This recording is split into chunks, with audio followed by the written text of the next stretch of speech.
Hello viewers, अस्सलाम वालेकुम। Welcome back to my channel learning with Kamal. तो आज का जो मेरा टॉपिक है वो है कॉन्सुलेट। कॉन्सुलेट वैसे तो कोई बहुत बड़ा टॉपिक नहीं है, लेकिन इम्पॉर्टेंट टॉपिक है, क्योंकि जो इंटरनेशनल रिलेशंस पढ़ते हैं और जो फॉरेन अफेयर्स पढ़ते हैं तो उनको ये पता होना चाहिए कि कॉन्सुलेट होता क्या है। तो हम अपने टॉपिक्स की तरफ चलते हैं। सबसे पहले हम लोग कंटेंट देख लेते हैं कि इसमें जो है वो, रुकिए पेन ले लेती हूँ, कौन कौन से कंटेंट है। पहले हम लोग इसका इंट्रोडक्शन देखेंगे, उसके बाद हम लोग देखेंगे रैंक ऑफ कॉन्सुलेट के इसके कौन कौन से रैंक्स होते हैं और इसका काम क्या होता है। तो सबसे पहले अगर हम इसकी डेफिनेशन देखते हैं, what is the consulate. So consulate mean the small diplomatic office. ठीक है, बेसिकली जो कॉन्सुलेट होता है वो एक स्मॉल डिप्लोमेटिक ऑफिस होता है जो एक कंट्री से दूसरी कंट्री में बनाया जाता है। एक कंट्री का दूसरी कंट्री में कॉन्सुलेट बनाया जाता है। अगर इसकी हम डेफिनेशन देखेंगे तो the consulate is a diplomatic mission, the office and it's usually subordinate the state main representative in the capital of that the foreign country host state, usually an embassies or between the commonwealth countries and high commissions। अब इसमें ये कहते हैं कि consulate जो है ये basically missions करते हैं। ठीक है, होता ही ये स्मॉल डिप्लोमेटिक ऑफिस है, लेकिन ये मिशंस करते हैं। एक कंट्री से दूसरी कंट्री में जाकर अपनी फॉरेन पॉलिसी को रिप्रेजेंट करते हैं कॉमनवेल्थ कंट्रीज़ के सामने और हाई कमीशंस के सामने। और जो होस्ट स्टेट होती है ना, बेसिकली ये अपनी कंट्री को, अपनी स्टेट को रिप्रेजेंट करती है, और इसमें जो स्टेट है वो बहुत ही अहम किरदार अदा करती है। द मेन डिप्लोमेटिक जो ऑफिस होता है वो लोकेटेड होता है, मतलब कैपिटल कंट्री में। अगर आपकी कंट्री में जो कैपिटल सिटी होगा, जैसे पाकिस्तान का कैपिटल सिटी है इस्लामाबाद, तो वहाँ पर जितनी भी होंगी एम्बेसीज मौजूद होती हैं। ठीक है, लेकिन in this situation the any consulate would be located in the large town और द सिटी। लेकिन जो कॉन्सुलेट होती है वो कैपिटल सिटी में नहीं होती है, लाजमी नहीं होता। बहुत सारी कॉन्सुलेट जो होती है वो डिप्लोमेटिक होती हैं, सॉरी, कैपिटल सिटीज़ में होती हैं, लेकिन बहुत सारी ऐसी होती हैं जो लार्ज टाउन में या लार्ज सिटीज़ में या कमर्शियल सिटीज़ में होती है, जैसे कि हमारी होगी तो कराची में होगी, क्योंकि कराची जो है वो कमर्शियल सिटी है, तो वहाँ पर कॉन्सुलेट बने हुए हैं। जो कॉन्सुलेट यूजुअली परफॉर्म करते हैं ना, वो फंक्शंस होते हैं एम्बेसीज के। मतलब जो कॉन्सुलेट होते हैं इनके जो फंक्शंस होते हैं वो बिल्कुल एम्बेसीज की तरह ही होते हैं। लाइकवाइज एम्बेसीज, जैसे एम्बेसी होती है हमारी, एक कंट्री में रहकर दूसरी कंट्री को रिप्रेजेंट करती है, मतलब दूसरी कंट्री में रहकर अपनी कंट्री को रिप्रेजेंट करती है, वैसे ही कॉन्सुलेट का भी यही काम होता है, मगर वो छोटे लेवल पर काम करते हैं। Consulate deal with the question about the passport of their citizen, visa for the foreign policy, license for the import and export। अब consulate का जो काम क्या होता है, पहले तो उसका काम ये होता है कि वो पासपोर्ट्स जो सिटीजन्स को दिए जाते हैं उसके बारे में तहकीक करती है कि पासपोर्ट जो है वो लीगल है, लीगल बंदे को दिए गए हैं, वहाँ की नेशनलिटी है। वीज़ा जो फॉरेन कंट्रीज़ में दिया जाता है जैसे कि एक कंट्री का बंदा किसी दूसरी कंट्री में जा रहा है, जैसे पाकिस्तान का बंदा दुबई जा रहा है, अमेरिका जा रहा है, तो उसको वीज़ा जो वो लीगली तौर पर दिया गया है, कोई इलीगल बंदा तो नहीं है। लाइसेंस वगैरह जो होते हैं इंपोर्ट एक्सपोर्ट करने के, बहुत सारे अब तो कैपिटलिस्ट भी हो गए हैं, बहुत सारे प्राइवेट बिजनेस ओनर हो गए हैं जो बिजनेस करते हैं, तो उनके पास जो लाइसेंस है इंपोर्ट एक्सपोर्ट का, वो चेकिंग वगैरह करती हैं। ये सब काम जो है वो कॉन्सुलेट करती है। ठीक है, अब कॉन्सुलेट के अंदर जो काम करने वाले ऑफिसर होते हैं उनको कॉन्सुलर ऑफिसर कहा जाता है। जो काउंसलर ऑफिसर होते हैं इनके पास लिमिटेड डिप्लोमेटिक इम्यूनिटीज़ मौजूद होती है। मतलब ये हर चीज़ की इनको आज़ादी नहीं होती है, इनको भी कहीं कहीं पर लिमिटेड रखा जाता है कि ये इलीगल ये भी काम नहीं कर सकते हैं। इनके पास जो पिस्टल्स होती हैं या जो हथियार होते हैं उनको वो इलीगल यूज़ नहीं कर सकते हैं, लीगल चीज़ों के लिए यूज़ कर सकते हैं। और जो कॉन्सुलेट होता है उसकी रिस्पॉन्सिबिलिटी सबसे बड़ी जो होती है वो होती है सिक्योरिटी।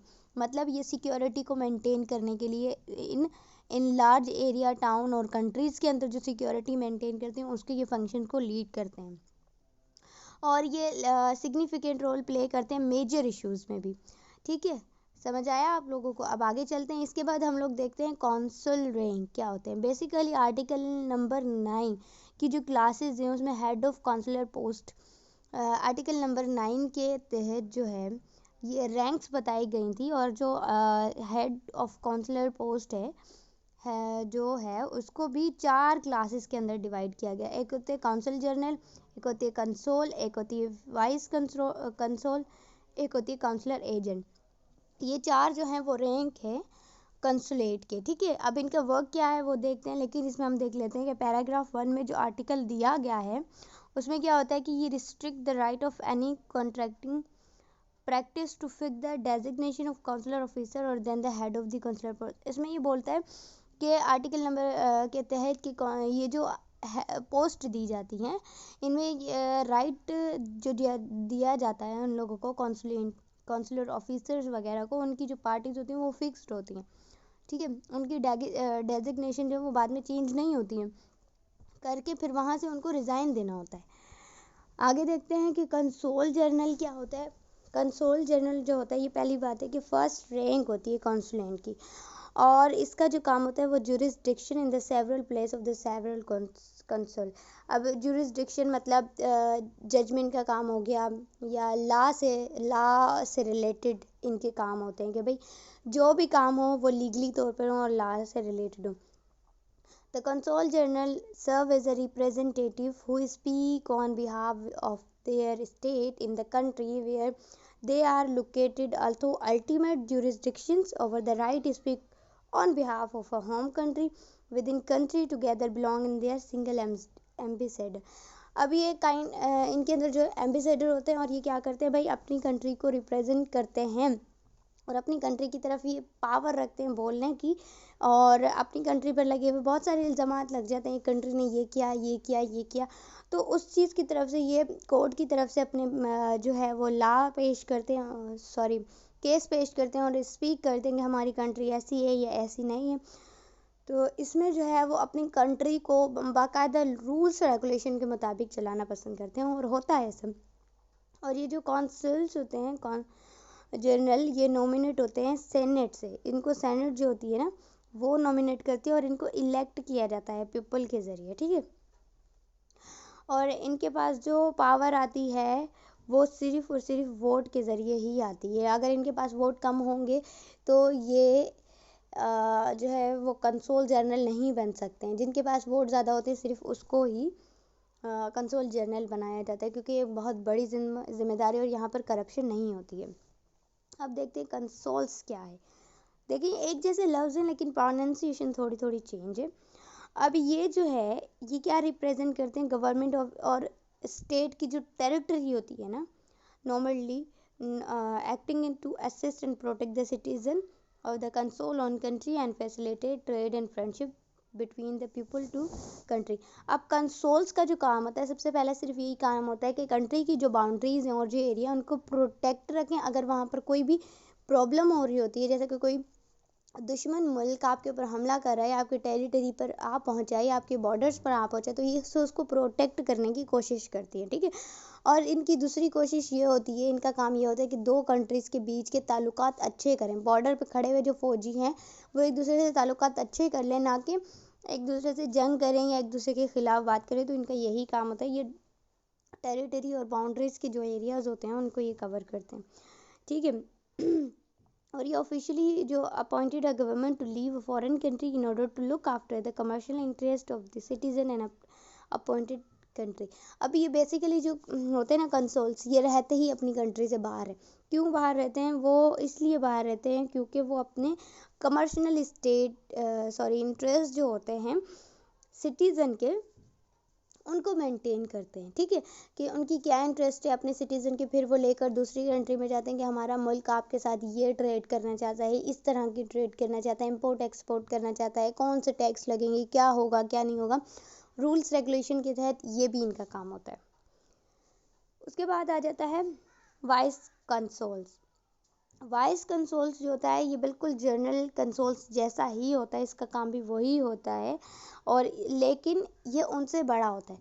अब ये क्या करता है, ये जनरल कंसोल्स और काउंसलर को जो है इंफॉर्मेशन प्रोवाइड करता है अबाउट द कंट्री सिचुएशन। इसका काम सिर्फ मॉनिटरिंग का होता है। वाइस कंसोल्स का क्या काम होता है? सिर्फ मॉनिटरिंग का होता है। ये सारी सिचुएशन देखता है, समझता है, सोचता है, जो भी इसको रिपोर्ट्स मिलती है, फिर वो अच्छा काम हो रहा है या बुरा काम हो रहा है, कहीं पे कोई खतरा है तो ये उसकी रिपोर्टिंग जाकर जर्नल और काउंसल्स को देता है, ठीक है। उसके बाद आ जाता है काउंसलर एजेंट। अब काउंसलर जो एजेंट होते हैं ये सबसे लोवेस्ट रैंक पर होते हैं, ठीक है।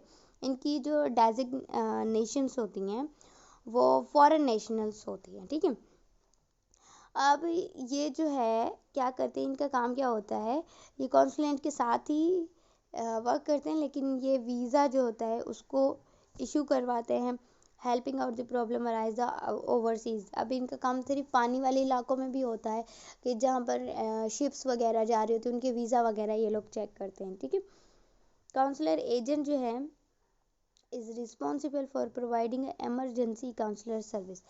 इनका जो सबसे मेन पॉइंट है, जो इनका मेन वर्क है, वो मैंने इस डेफिनेशन में लिखा हुआ है कि इनका जो मेन रिस्पॉन्सिबल होती है, ये प्रोवाइड करते हैं एमरजेंसी काउंसलर सर्विस। मतलब अगर कोई भी जर्नेल, किसी को हार्ट अटैक आ जाता है, या किसी जर्नेल या किसी काउंसलर या किसी काउंसल्स के साथ कोई प्रॉब्लम हो जाती है, तो ये उनकी जगह जाकर उसी वक्त काम कर सकते हैं, ठीक है। ये उनका काम, उनकी ड्यूटी परफॉर्म कर सकते हैं। तो ये थी काउंसलेट, काउंसलर और उनकी रैंक्स वगैरह। अगर आपको मेरी वीडियोस पसंद आती हैं तो काइंडली मेरे चैनल को सब्सक्राइब करें, लाइक करें और मेरी वीडियोस को शेयर करें। Thank you so much.